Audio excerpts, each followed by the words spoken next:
2차 실기시험 합격만을 목표로 제작된 내용입니다. 실기시험을 대비해 꼭 기억해야 하는 부분만을 모아놓았습니다. 직업상담사 2급 초단기 합격 비법 2차 실기 대비 이론과 문제집의 내용을 바탕으로 제작된 강의입니다. 한국표준산업분류에서 통계 단위의 이름을 묻는 문제입니다. 요 5가지 어느 게 나올지 모르기 때문에 다 기억을 해 두셔야 돼요. 자, 예를 들어서 어떤 단일 장소에서 단일 산업 활동을 측정한다 그러면 사실은 사업체 단위, 개별 사업체 단위의 통계를 내고 있는 겁니다. 그런데 만약에 어떤 단일 장소에서 하나 이상의 산업 활동을 측정하고 있다 그러면 지역 단위를 측정하고 있는 겁니다. 예를 들어서 울산 지역 단위의 경제 행위를 생산 활동에 관련한 통계를 작성하는 거예요. 자, 그런데 하나 이상의 장소, 그러니까 예를 들어서 전국 이라고 생각해도 돼요. 하나 이상의 장소에서 어떤 단일 산업 활동을 측정한다. 예를 들어서 자동차 산업 활동을 측정한다 그러면 일종의 활동 유형 단위의 측정을 하고 있는 거고요. 하나 이상의 장소에서 하나 이상의 산업 활동을 한다 그러면 2가지 유형으로 나눠요. 자, 첫 번째는 기업 집단 단위가 있어요. 예를 들어서 삼성그룹을 측정하고 있는 거예요. 또 하나는 기업체 단위가 있습니다. 그래서 하나 이상의 장소에서 하나 이상의 산업 활동을 측정한다는 것은 기업 집단 단위가 있고요. 기업체 단위가 있습니다. 요 5가지 모두 다 기억을 해 두셔야 되고요. 요거 쉽지 않습니다. 외우기가. 저는 그래서 어떻게 했냐면 사기 활동 지역이다. 사기 활동 지역이다. 요렇게 요 순서로 외웠어요. 사기 활동 지역 요렇게 외웠습니다. 행동주의 상담 이론의 기본 과정 3가지를 묻고 있습니다. 행동주의 상담의 가장 핵심 키워드는요, 학습과 훈련이에요. 그래서 대부분의 인간의 행동도 학습된 거고, 그러니까 거꾸로 학습을 통해서 수정도 할 수 있다. 이렇게 보고 있어요. 두 번째는 인간의 행동은 어떤 규칙성, 법칙성이 있다고 보고 있고요. 또 그 법칙을 알아낸다면 인간의 행동도 수정할 수 있다고 보는 겁니다. 학습된 거고, 어떤 인간의 행동은 법칙이 있고 법칙을 알면 수정할 수 있다고 보는 겁니다. 자, 다시 정리하면요. 인간의 행동은 학습된 거니까 학습을 통해서 수정할 수 있다. 자, 두 번째는 인간의 행동은 자연현상처럼 어떤 법칙성을 가지고 있다. 세 번째, 인간의 행동은 여러 가지 변인들에 의해서 결정되는데 그 변인들에 대한 법칙을 발견할 수 있다면 인간의 행동도 수정할 수 있다. 이렇게 3가지 기본 가정을 적으시면 됩니다. 내담자에게 좋은 영향을 줄 수 있는 언어적 행동 그리고 비언어적 행동을 각각 3가지씩 적는 겁니다. 언어적 행동은요, 어떤 사람이 얘기하면 그걸 다시 반복해서 말해주는 거예요. 그 재진술과 감정의 반영이라고 그래요. 재진술을 사용하면 관계지향적 면담을 수행할 수 있고요. 두 번째, 적절한 호칭, 그리고 네, 그렇군요 라는 긍정적 의미의 언어적 강화, 그리고 적절한 유머 사용, 이런 것 중에서 한 3개 정도 골라주시면 되고요. 비언어적 행동은 우리가 1차 시험에 나온 비언어적 행동 3가지가 있습니다. 눈 맞춤, 끄덕임, 미소요.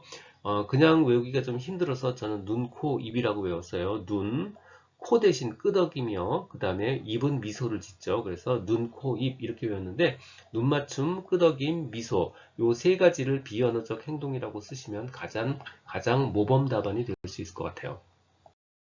21년 실기 1회차 출제 사례입니다. 내담자에게 좋은 영향을 줄 수 있는 언어적, 비언어적 행동을 묻고 있습니다. 진로시간 전망에 대한 효과 혹은 용도요. 요거 내용은 아는데 이 5가지 비슷비슷해가지고 기억하는 게 굉장히 까탈스럽습니다. 그래서 3가지 그룹으로 구분했습니다. 자, 첫 번째는 목표 설정에 관한 그룹이요. 목표 설정을 촉구하고요. 두 번째는 현재에서 목표가 있으면 목표를 향한 방향이 있죠. 그래서 미래의 방향을 이끌어내기 위한 그래서 목표 설정 촉구 그룹이 있고요. 두 번째는 현재와 미래를 연결하는 그룹이 있습니다. 현재와 미래를 연계시키고요. 미래가 현재인 것처럼 실제인 것처럼 느끼도록 하기 위한 겁니다. 현재와 미래를 연결하는 그룹. 그리고 세 번째는 진로 의식을 고취시키는 그룹이 있습니다. 진로 의식 고취 그리고 계획에 대한 긍정적 태도 강화. 이렇게 3가지 그룹으로 나눴어요. 자, 첫 번째 목표 설정 그룹. 목표 설정을 촉구 미래의 방향을 이끌어내기 위한 겁니다. 두 번째는 현재와 미래를 연결합니다. 현재의 행동을 미래의 결과와 연결시키는 거고요. 미래가 실제인 것처럼 느끼도록 하는 겁니다. 그리고 진로의식을 고취시키는 부분이 있습니다. 진로의식을 높이고요. 계획에 대한 긍정적 태도를 강화하기 위해서입니다. 요거 6가지 중에 5가지 정도 골라 쓰시면 됩니다. 사이버 상담의 필요성 6가지를 묻고 있습니다. 위에 3가지는요, 인터넷 공간이라는 대표적인 특성이죠. 익명성이요. 그리고 접근성이 용이하고요. 시간 공간에 제약이 없는 것. 이거는 사이버 공간의 아주 대표적인 특성이고요. 나머지 일반적인 내용이요. 비용이 저렴하다. 어차피 참여자가 자발적으로 참여하지 않으면 성립 안 하죠. 그래서 참여자는 무조건 자발성이 있고요. 그러다 보니까 내담자 주도적이고요. 상담 기록이나 저장은 시스템적으로 자동적으로 되죠. 그래서 상담 기록과 저장이 용이합니다. 인지적 명확성 부족을 나타내는 내담자의 6가지 유형을 묻고 있습니다. 이거 6가지나 돼서 기억이 굉장히 고통스러워요. 자, 그래서 3가지 큰 그룹으로 나눴습니다. 첫 번째는 내담자가 뭔가 잘못 알고 있는 그룹, 두 번째는 내담자의 생각의 틀이 잘못된 부분, 마지막으로 구체성이 없는 것, 이렇게 3가지로 나눴고요. 첫 번째, 내담자가 뭔가 잘못 알고 있는 겁니다. 전부 다 그러니까 오정보예요. 단순 오정보, 복잡 오정보. 그리고 원인과 결과를 뒤집은 겁니다. 원인과 결과의 차고요. 전부 다 오자가 붙어 있어요. 뭔가 다 잘못 알고 있는 거고요. 자, 두 번째는 생각의 틀이 잘못된 거예요. 내담자가 강박적 사고를 가지고 있다든가, 혹은 불가피성, 혹은 가정된 불가능을 가정하고 있다든가, 마지막으로 더블 띵킹, 그러니까 양면적 사고를 하는 경우, 이건 내담자가 잘못된 사고의 틀이 잘못된 부분이고, 마지막으로 구체성의 결여, 요런 거 중에서 한 6가지 기억하기 쉬운 거 기억하시면 될 것 같습니다. 21년 실기 1회차 출제 사례입니다. 인지적 명확성 부족을 나타내는 내담자 유형 6가지가 아니고 5가지를 묻는 문제였습니다.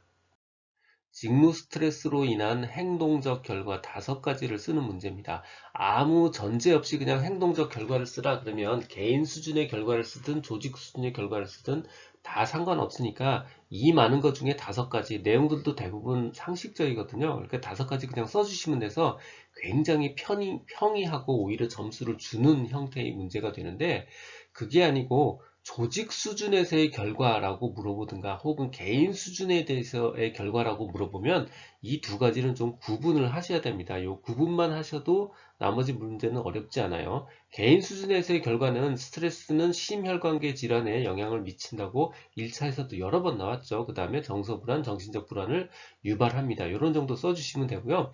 조직 수준에서의 결과요. 높은 결근 이직률, 그 다음에 집중력 저하로 인한 사고 위험, 그 다음에 너무 높거나 낮은 스트레스는 직무 불만족과 직무 수행 능력을 떨어뜨리죠. 하지만 적절한 수준의 스트레스는 오히려 직무 수행 능력을 높이기도 합니다. 그 다음에 직무 불만족을 야기시키고요. 조직 몰입도에 어려움을 줍니다. 이런 거 전체에서 5가지를 골라 쓰시면 됩니다.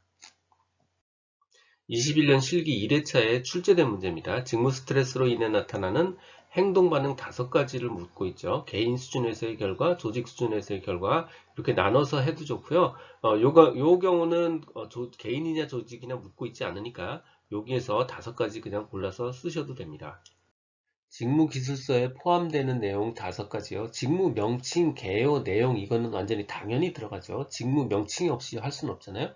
직무 명칭, 개요, 내용 이건 당연히 들어가고요. 직무 수행에 요구되는 조건, 즉 책임이나 지식 같은 거요. 그리고 직무 수행에 필요한 장비, 환경 같은 직무 요건이요. 요 2가지가 더 추가로 들어갑니다. 명칭, 개요, 내용은 당연히고요. 직무 수행에 요구되는 거, 그리고 직무 수행에 필요한 거 2가지를 더 추가하시면 됩니다. 사회인지 이론의 3가지 영역 모델을 쓰고 설명하는 문제입니다. 모델이니까 바로 모형이에요. 첫 글자를 따면 흥, 선, 수입니다. 흥미 모형, 선택 모형, 수행 모형이요. 이거 쓰는 방법은요. 흥미 모형은요. 이러이러한 것이 흥미 발달에 영향을 미친다고요. 선택 모형은요. 이러이러한 것이 진로 선택에 영향을 미친다. 수행 모델은요. 이러이러한 것이 수행 목표, 즉 수행의 강도나 지속성 같은 수행 목표에 영향을 미친다. 이렇게 적으시면 돼요. 자, 흥미 모형이요. 무엇가 흥미 발달에 영향을 미치냐면요. 결국은 3개 다 자기 효능감, 자기 효능감이 흥미 발달에 영향을 미치고 진로 선택에 영향을 미치고 수행 목표에 영향을 미쳐요. 자, 첫 번째 흥미 모형이요. 흥미 모형은요, 자기 효능감과 플러스 성과 기대가 흥미 발달에 영향을 미치고요. 선택 모형은요, 자기 효능감과 바로 위에서 다뤘던 흥미가 진로 선택에 영향을 미치고요. 수행 모형은요, 자기 효능감과 과거의 수행 성취도, 과거의 성공 실적, 과거의 성공 경험이 수행 목표에 영향을 미칩니다. 자, 예를 들어서 설명하면요. 이 예는 굳이 넣지 않아도 돼요. 자, 예를 들어 설명하면요. 피아노를 잘 칠 수 있다는 자신감, 자기 효능감은 피아노의 흥미를 키울 수 있죠. 자, 자기 효능감과 성과 기대가 흥미 발달에 영향을 미친다는 흥미 모형이고요. 자, 선택 모형은요, 자기 효능감과 흥미가 진로 선택에 영향을 주는 거예요. 즉, 피아노에 대한 자신감, 자기 효능감과 흥미가 결국 그 사람을 피아니스트의 진로를 선택하게 만들죠. 그게 바로 개인차 환경 학습에 의한 자기 효능감 그리고 흥미가 진로 선택에 영향을 미치는 거고요. 수행 모형은요, 결국 어떤 수행 성취도, 그러니까 예를 들어서 피아노 콩쿨 입상 실적은 더 높은 수행 목표를 갖게 하죠. 그게 곧 과거의 수행 성취도와 자기 효능감이 수행 목표를 더 높이는 겁니다. 그래서 수행의 강도나 지속성에 영향을 미치는 겁니다. 다시 정리하면요. 흥선수입니다. 흥미 모형, 선택 모형, 수행 모형입니다. 지금 듣고 계신 강의는 직업상담사 2급 초단기 합격 비법의 핵심 내용 파트입니다.